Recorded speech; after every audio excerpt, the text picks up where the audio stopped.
Podem vir as tempestades, cair as chuvas, mas a casa está fundada sobre a rocha. Quando você não tem Deus, é onde você entra justamente no desespero. Sim. É onde você não volta. É onde muitos se matam. É onde entram nas drogas. É onde o cara se acha uma vítima e fala, agora que já que eu sou vítima, então eu vou acabar com essa vida e que se dane. Traveled, went to Mexico twice, did shows, meet and greets, never got COVID. Clearly, Jesus loves me the most. Seriously. So nice, so nice.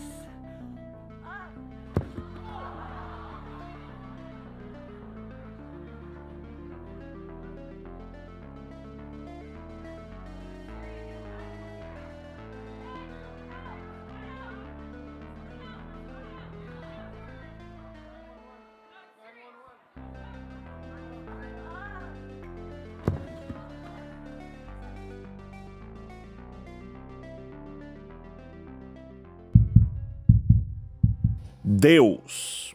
Qual é a sua relação com essa palavra? Para alguns, é a fonte de um propósito existencial, de um propósito superior. Para outros, um mistério insondável e uma busca constante. Todos nós, em algum momento, olhando para o céu estrelado, já nos questionamos: existe algo além do que meus olhos podem ver? Mas a existência de Deus, ou a sua ausência, levanta outros questionamentos. Como, se Deus é onipotente, onisciente e benevolente, por que então existe o mal no mundo? Se ele é capaz de impedir o mal, por que o mal persiste? Essas e outras dúvidas serão respondidas hoje ao longo dessa narrativa, incluindo a que todos nós já fizemos pelo menos uma vez na vida. Deus existe? Eu sou Rafael Bach e a nossa história começa agora.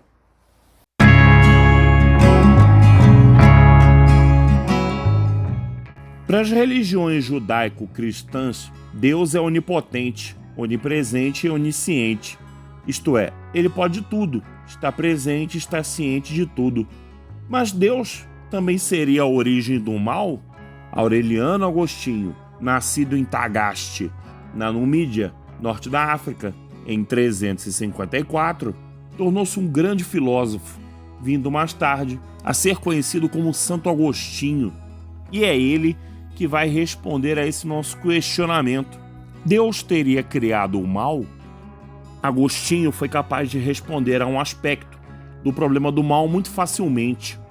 Ele defendia que, embora tenha criado tudo que existe, Deus não criou o mal, porque o mal não é algo, mas a falta ou a deficiência de algo.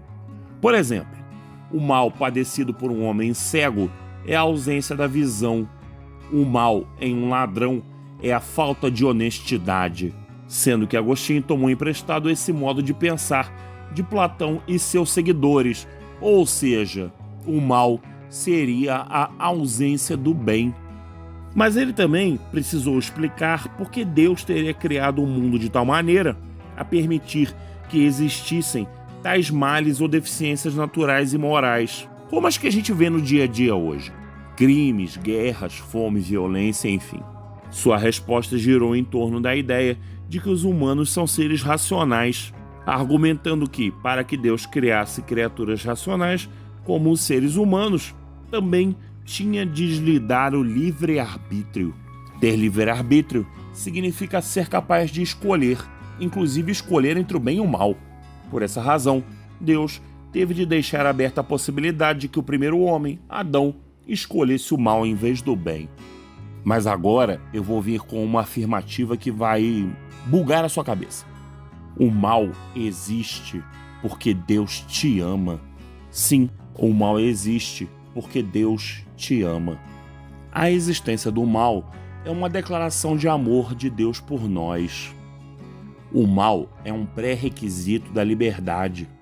Se o mal não existisse, você não teria uma opção de escolha entre o bem e o mal.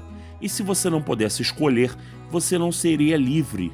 E se você não fosse livre, você não conseguiria amar. Ou seja, Para amar, é necessário ser livre, e para ser livre, é necessário que o mal exista. Logo, se o mal existe, é porque Deus te ama. Feitas as explicações a respeito de um dos maiores questionamentos sobre o tema da existência de Deus, nós vamos partir para o próximo capítulo, onde nós vamos conhecer a chamada linguagem de Deus, a geometria.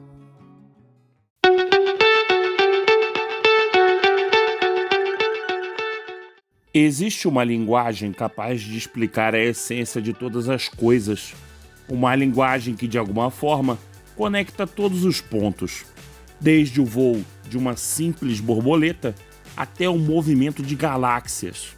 Você consegue perceber? Está ao seu redor, em cada detalhe e em cada momento. Está nas curvas dos rios, nas pedras, nas folhas das árvores e nos carros.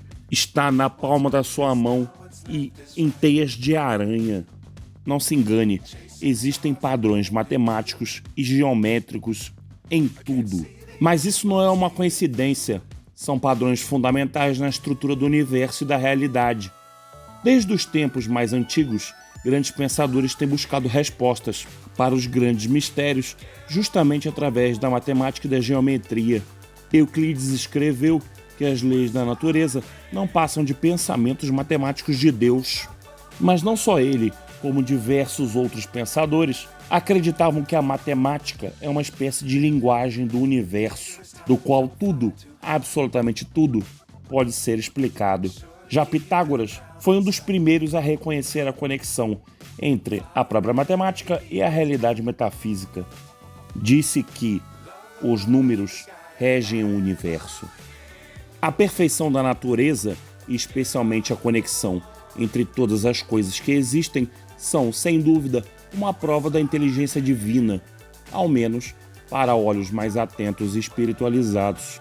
A interligação entre tudo e a quantidade de coincidências evidenciam que o acaso não seria capaz de produzir tamanha perfeição, nem a ligação profunda que existe entre absolutamente tudo. É necessário uma causa, uma inteligência suprema, um designer, um criador absoluto. A maneira como tudo funciona é espantosa.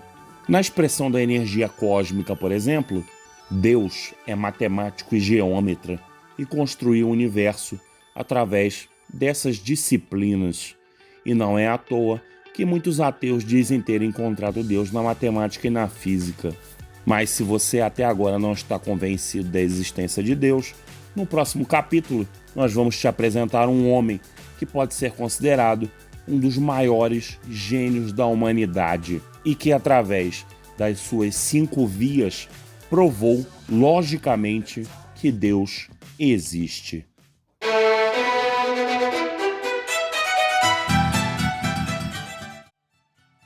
No coração da Idade Média, surgiu um pensador prestes a desafiar as convenções do seu tempo.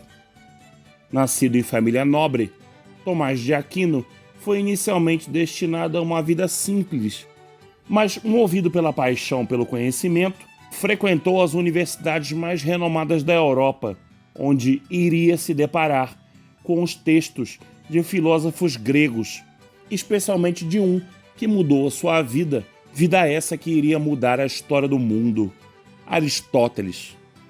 Mas São Tomás inicialmente enfrentava um dilema, a paixão pela razão versus os dogmas da fé cristã.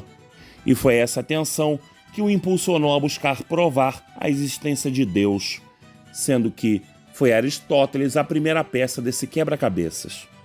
No livro 12 da Metafísica, Aristóteles descreve o motor imóvel, que, em resumo, é a observação da perfeição da natureza e a percepção lógica de que tal perfeição não poderia ter sido originada pela pura aleatoriedade.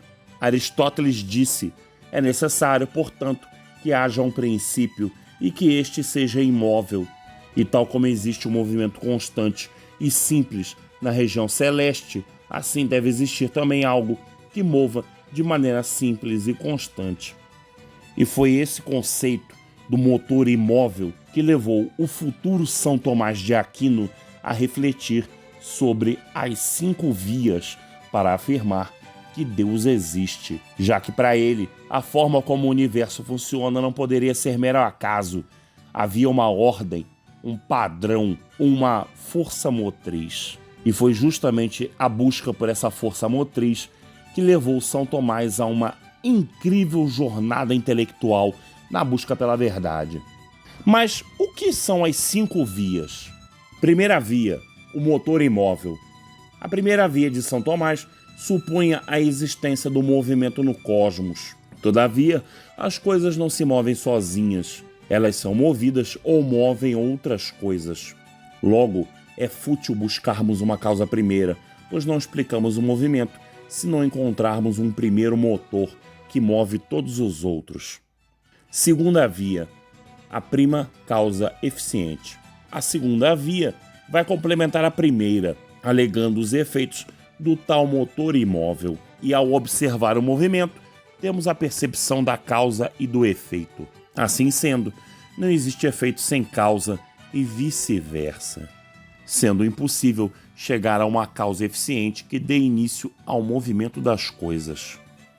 Terceira via, o ser necessário e os seres possíveis. A terceira via é uma indagação sobre o ser que é e o ser que não é. Aquino dizia que para o ser existir, ele primeiro precisou não ser, isto é, não existir. Todavia, nada vem do nada, correto? Portanto, é necessário que algo dê existência ao ser, ou seja, é necessário um elemento que fundamente a sua existência. Quarta via, os graus de perfeição. A quarta via é uma reflexão acerca da perfeição. Segundo São Tomás, como no mundo, as coisas têm diferentes graus de perfeição e há de existir um grau máximo, quiçá um ser máximo. E os graus de perfeição têm como teto esse grau máximo, que é o verdadeiro ser. Chegamos à quinta via, que é o chamado governo supremo. Aquino argumenta a respeito da existência de um arquiteto inteligente, gerenciador do cosmos. Se no mundo há ordem, então é necessário que alguém ou algo coordene e dê finalidade a todas as coisas. É importante ainda ressaltar que, embora as 5 vias desenvolvidas por São Tomás de Aquino fosse algo novo, outro pensador cristão, Santo Anselmo, já havia proposto uma tentativa de provar a existência de Deus. Para Santo Anselmo, a prova era intuitiva, ou seja, a priori. Santo Anselmo tentava provar a existência de Deus com um argumento ontológico. Esse argumento consistia em demonstrar a existência de Deus a partir da ideia dele em nossas cabeças. Ora, só faria sentido conseguirmos imaginar algo tão perfeito se esse algo pudesse ir além da nossa imaginação, não sendo, então, mera construção humana. E aí, você já tinha refletido a respeito da existência de Deus com esses argumentos que a gente colocou aqui no vídeo? Deixa nos comentários pra gente saber. E você? O que você pensa a respeito de Deus? Você acredita? Você ainda não acredita? Deixa aqui também pra gente saber. Tá bom? Obrigado por você ter chegado até aqui. E você acreditando em Deus ou não, que Ele te abençoe eternamente. Abraços, fica com Deus e até a próxima.